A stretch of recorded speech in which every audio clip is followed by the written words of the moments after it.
My success was A inevitable. strange capsule emits a barely perceptible buzz. Its thick walls barely... Can you show me the text again? Barely contain the sound coming from within. The sounds of a living creature being tormented. Ugh. I always have a backup plan. Then again, what did I expect? I am a little bit nervous about activating the mechanism. Because I mean, we're talking about a torture device. Then again, they are already being tortured, so we can't make it worse, right? Hopefully. Somewhere, an unseen mechanism stirs to life. Ooh, there are multiple control panels.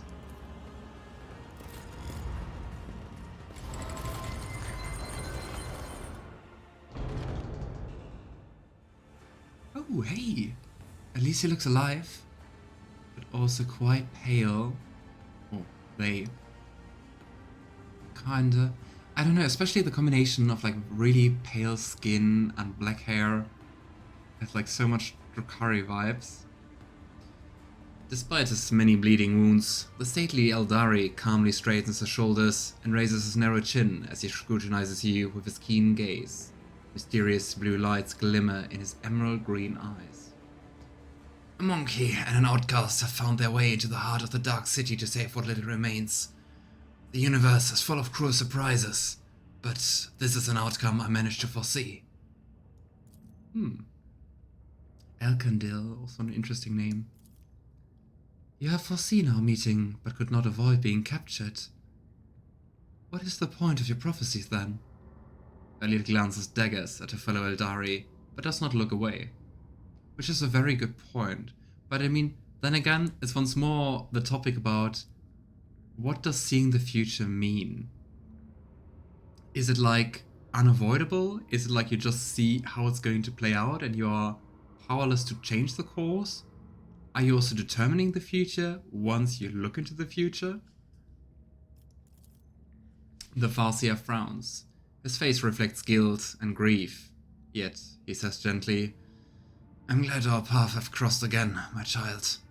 It is a great relief for me to know you are alive, and a great joy to see how much firmer of spirit and mind you have grown over your years in exile.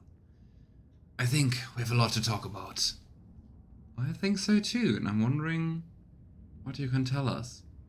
I mean, he's the first farseer who seems sane.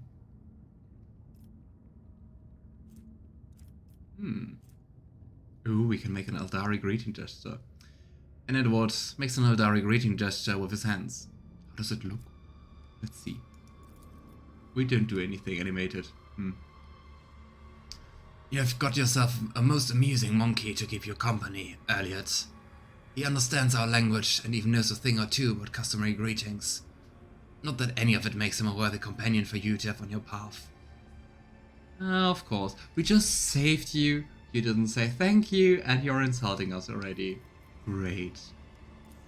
The more in contact we are with Eldari, the more I can understand why there's no alliance, at least yet. It is the Alantark who keeps me at his side. Were it not for him, my soul would have long left this body. Or else, I would have been devoured by a minion of she who thirsts, and would never have learned the truth of what happened to Crudarach.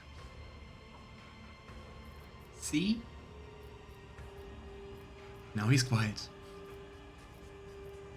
So, perhaps we ought to start by introducing ourselves. Of course, Alantark. One forgets one's good manners all too easily in the Dark City.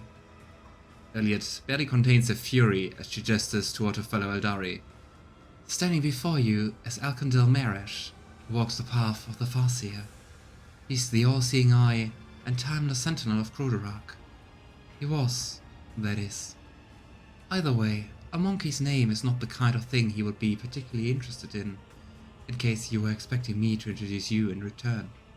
He will forget your name as serenely as one forgets a troubled dream in the morning. Wow. Charming. Alantark. Now that is a word I have not heard in years. The farseer does not even look in your direction. There were other farseers besides you in the spire. Between the homunculus torches, I was able to glance inside my kin's desperate minds. I saw every soul that was extinguished in the spire. I sang a lament for every brother and sister sacrificed by the Dark Ones. I carry their memory in my heart, and if I get out of here alive, their names will not be forgotten. So, you said you would help us find our way home. What did you mean? The countless hours I spent in the homunculus cage were not all spent in the throes of agony. I listened, I observed, I absorbed, and I soon learned that an age-old gate built by our ancestors is hidden in the heart of the spire. A webway gate connected to the world outside. I can unseal it and forge our path to salvation. I can help you make your way out of the dark city and leave this place behind. But you must take me to the gate. My mind is still firm and my spirit is unbreakable. My body, on the other hand, will not soon forget pain's embrace. You kinda don't look too fit, my friend. What is the point of your questions, Alantak? I can guide you to the gate myself, but not before Alcandil Maresh, who walks the path of the Farseer, the all-seeing eye and timeless sentinel of Crudarach, pours the light of truth into the bottomless well of my fear and doubt. I gotta say, I'm a little bit upset. I mean, she didn't bother introducing us by name, and still every time she's mentioning him, she uses like all the titles as well. Like, come on. And hey Marazhai, nice to see you. Oh, yeah, sometimes time really runs. I hope you had some nice things to do today, so that the time really fly by.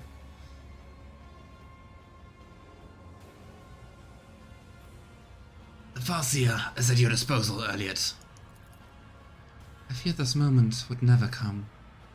Yrliet takes a deep breath and looks into the Farseer's eye. Look at me, Alcandil, and tell me what adversity befell our home. As a council member, you cannot possibly be unaware of the truth. Alcandil, do not even consider hiding anything from me.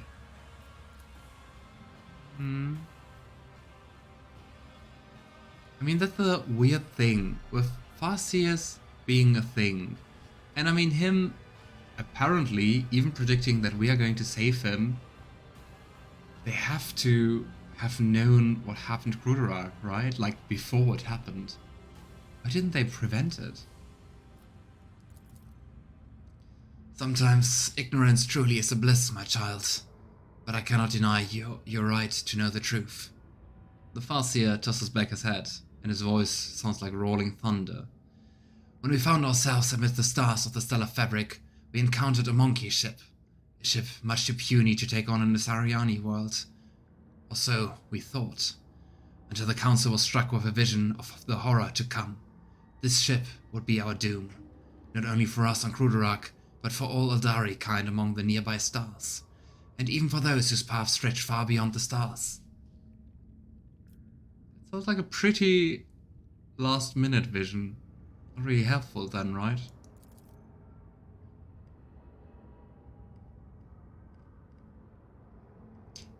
Anyway. We could not allow such a thing to happen. When the ship approached, we pierced it with 100 salvos and then rejoiced. For among the wreckage, the Rangers found no trace of the foreseen curse.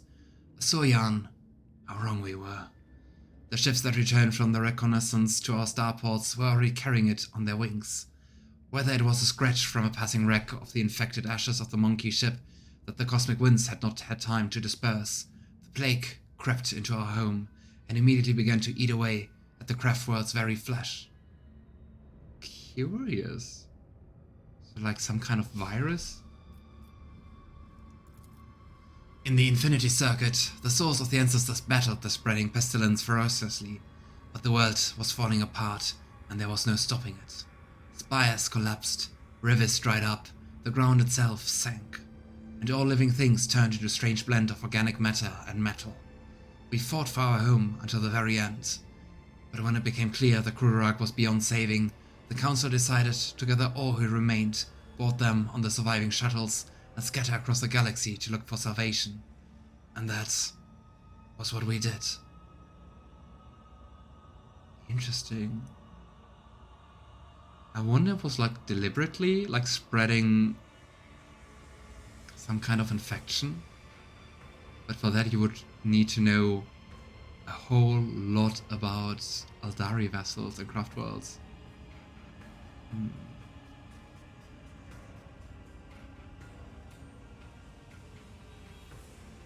Oh nice, Marazhai, you're playing Skyrim again? Neat. Oh yeah, and if you do that with lots of mods, it's really tricky sometimes to set everything up in a working and correct load order and everything. But it sounds really cool. It's been ages since I played Skyrim the last time. All the best for installing and managing all the mods. Curious. So I guess farseeing is just not all powerful. It's just like a certain aspect and a certain kind of depth they get, right? So, but who steered the infected vessel toward Crudarach? I am afraid you already know the answer, Elentok. You just cannot accept it. Your predecessor, she who previously owned this vessel and your entire protectorate, the monkey who kept a piece of my homeworld in her study, like a trifle or trophy of no great significance. Interesting that that is voiced. Yrliet looks at you with a mixture of sorrow and sympathy. But I mean, didn't they say that like the vessel was completely destroyed? Then it doesn't make sense, right? Because I mean, the void ship is still intact.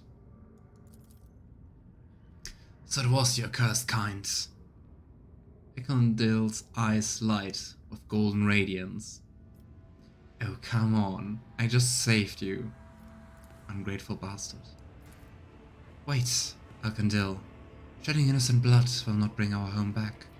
The Elentok is guilty only of helping me to reach this place and free you.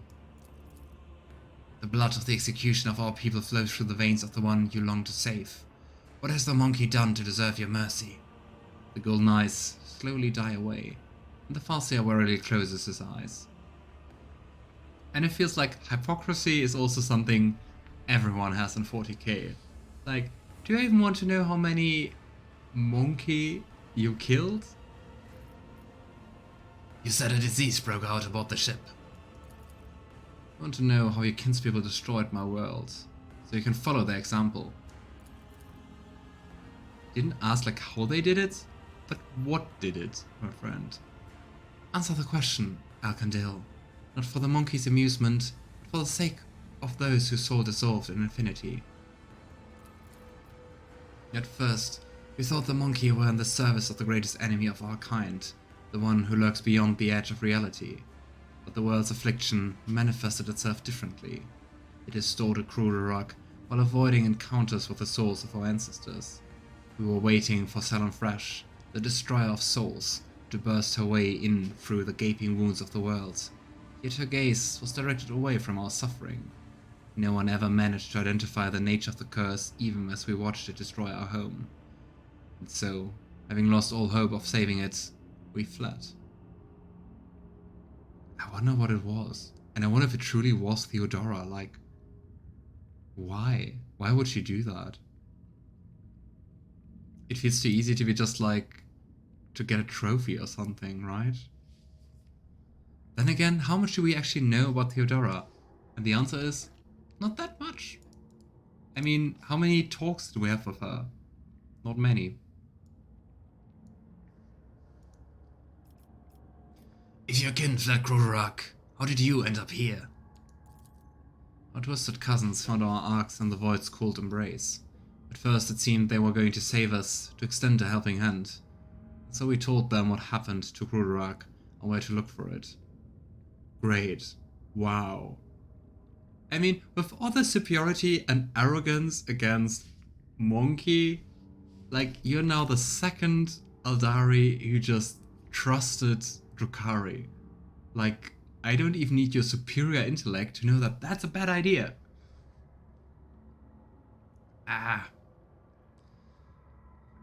And so we told them what happened to Crudarach and where to look for it. But our cousin's souls are dark and thirst for blood. How surprising. My arc was the one of the first they seized. The Drukhari massacred hundreds of thousands of their own kind for fleeting pleasure's sake, and enslaved the farseers for their cursed experiments. And that, monkey, was how I ended up hanging in this cage. Well, just to point out, me, a monkey, wasn't captured if it were not for my Eldari friend. And you too. Is Crudarach completely destroyed? That is hard to believe. The Arabanian took care of what remained. But that is none of your concern, monkey. Yrliet is silent for a while, and then says coldly, "But Arkandel, how did Crudarach end up in the Expanse, this close to monkey ships and the Dark One's hunting grounds?" Which is a very good point. That was the path chosen by the Council, my child. We had charted Crudarach's course among the stars for years, and no one had an inkling of the terrible fate that would await us in the place that promised us salvation. And that seems shady, right? Shouldn't the Farseers know exactly that? Stupid Bethesda updating Skyrim SEAE and breaking my mod list. Yeah, I remember that. It was so annoying because you always have to look for the correct mods and some become incompatible and it really sucks. Perception test succeeded. No one knew. The Farseer looks away for a mere second, but an itching sensation immediately burrows its way into the base of your skull. Something is wrong here. The paths I've walked here have taught me a great deal. To see the truth where it is concealed, and not to hesitate to cut off the head of a lying snake that tries to coil around my heart.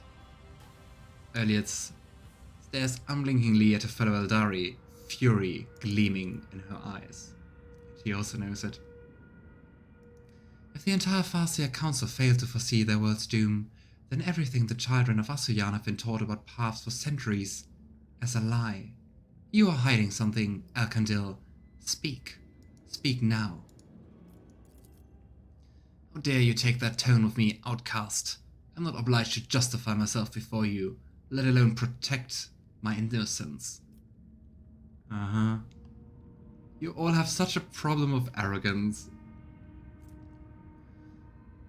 You know, we freed you from the homunculus torture chamber, Arkandil, and this is the thanks we get. Intimidation. We can also put you up there again. The Farseer's emerald green eyes are filled with despair. We've been steering Crudarach along a course prophesied by the stars themselves, and Rashil's tumultuous currents cast us to the edge of the great wound. A storm was coming, threatening to sweep Crudarach away from its path, and so the council decided on a route to safety, across the nearest islet of hope, and into the place known among the monkey as the Koronus Expanse.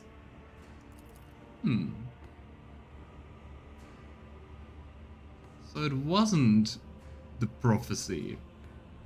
We stood by our decision, but there came a point where the prophecies became even darker and more unsettling. Someone proposed altering the course, but the closing grip of raging Sahil was blocking our path on all sides. It was then that the council's opinion was split. My vote was the deciding one in that difficult debate, for I believed that prophecy had that the prophecy that had promised us salvation in the Expanse could not have been a lie. I mean, it sounds very easy to have, like, Chaos Gods also messing with your prophecies, right? And maybe they can also just change. You already know what's happened next. So your Farseers decided on the wrong course as well. The Farseer closes his eyes and turns away, unwilling to meet Yrliet's gaze. Yrliet looks lost. So we are doomed. We should have stayed on Crudarach. We could have tried to help those who survived the disaster. If only I had not chosen that accursed path and left the craft world, I could have at least tried to save someone. I mean, She was thinking she did the right thing, right?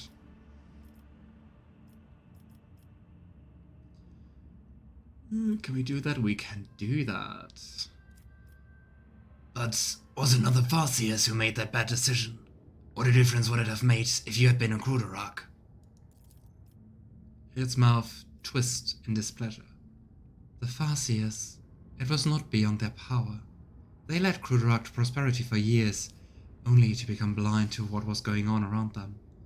Had they not followed the prophecy as the old customs required, had they changed course instead, Crudarach might still be whole.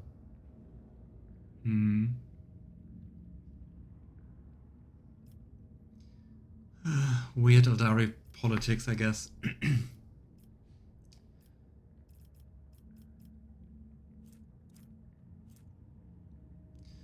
You know, there's no bringing back the past, but you can try to change your people's future.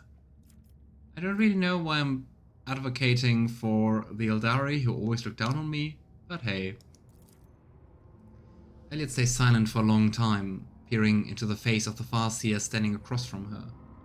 Calm and collected, he looks prepared to meet his fate. Finally, Yrliet replies, "We are both guilty, and both deserve a fate much more terrible than death.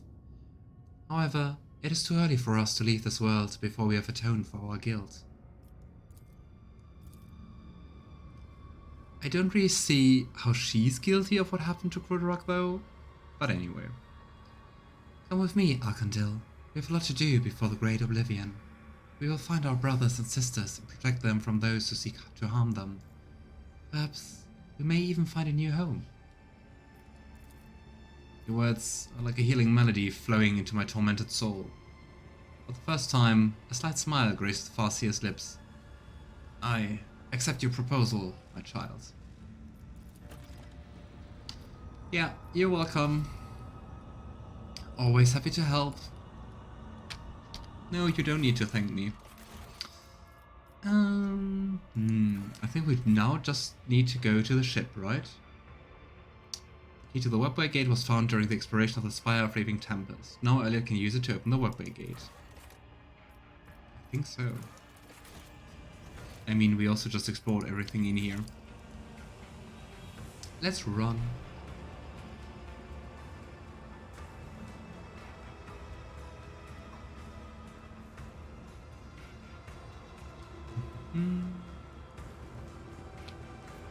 What kinds of mods are you using for Skyrim Marathon? Like, do you go all out and completely mod the game, or how do you do it? Alright. Was the warship here? Apparently not. Keep your wits about you.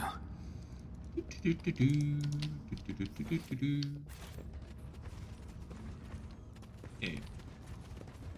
How to escape? Always keep your eye on the prize. I mean, this is a ship with a very nice impaled human body. Where do I need to go? I always keep my options open. Am I overlooking something?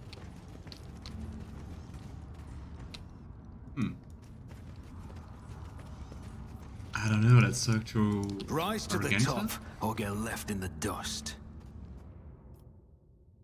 And just change our party composition.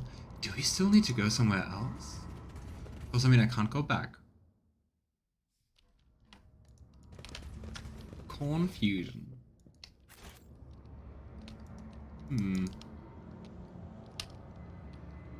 I wonder what this thing here is.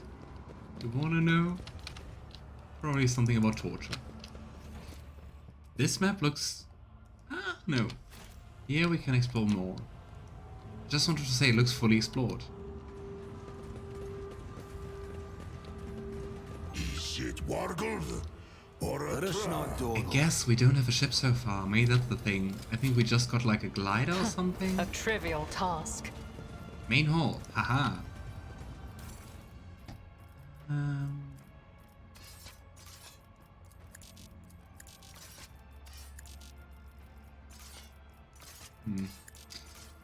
in between the games, I try to get rid of things like from the early game, which you can't use, like the flesh sample from Yrliet 5.